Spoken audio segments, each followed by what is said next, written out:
Car tester Matas Kurat says you should really only use a car if you can't get where you're going on foot or by bicycle.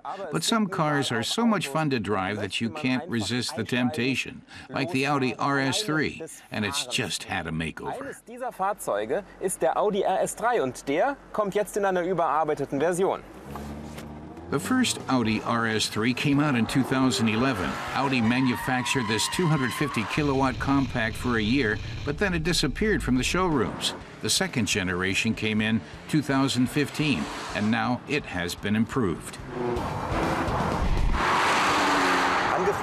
The Audi RS3 is powered by a 5-cylinder inline engine, says Matas. Newly developed, it's noticeably more powerful than its predecessor.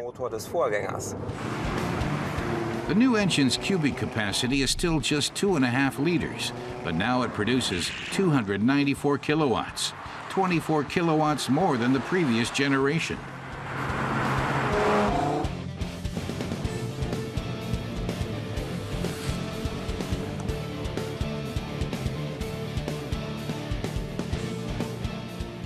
But for RS3 enthusiasts, the sound is just as important as the power. Matas explains that the RS3 sound derives from a special ignition sequence, an alternation between adjacent and distant cylinders firing at the same time. It's most evident when you shift from the standard D drive program to S, and Matas thinks it sounds great. Standard equipment in the RS3 includes a 7-speed dual-clutch transmission and electronically controlled all-wheel drive, which ensures neutral handling and makes the car easy to control, even in extreme situations.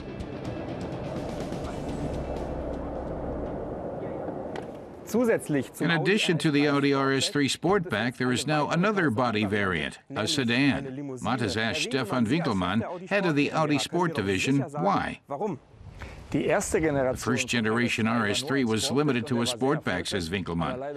It was very successful, but mostly in Europe. This time Audi wants to appeal to the whole world, so it's added a sedan with an eye to the North American and Asian markets. He predicts a Sportback to sedan sales ratio of 60-40. Gleaming black aerodynamic components in back and front, a gleaming honeycomb, single-frame radiator grille, and big air intakes. Both variants of the RS3 seem to scream racetrack, even when parked.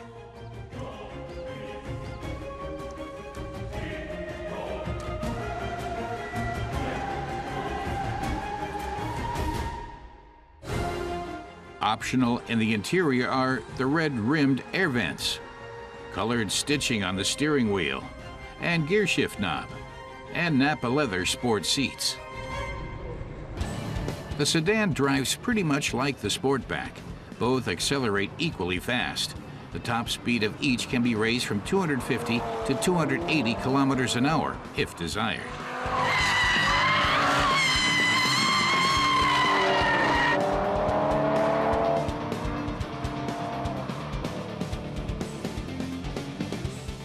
Matas says due to their different body shapes, the sedan weighs 5 kilos less than the Sportback, and its weight is differently distributed. As a result, the sedan is even more agile than the already very sporty Sportback.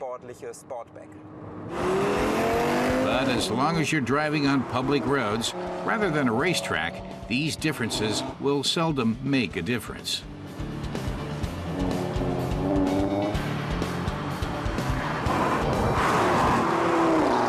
Matas says choosing an Audi RS3 is step number 1. Step 2 is deciding between the sedan and the Sportback. The Sportback's trunk is easier to load, so it's a bit more practical. But Matas thinks the RS3 sedan is really chic, so he'd choose it. Sehr, sehr schick. Und deswegen würde hier, glaube ich sogar, obwohl der nicht so praktisch ist, meine Wahl auf die RS3 Limousine fallen. The updated RS3 Sportback and the new RS3 sedan will arrive in car showrooms starting in August. Until then, customers have time to consider which version best suits their needs and desires.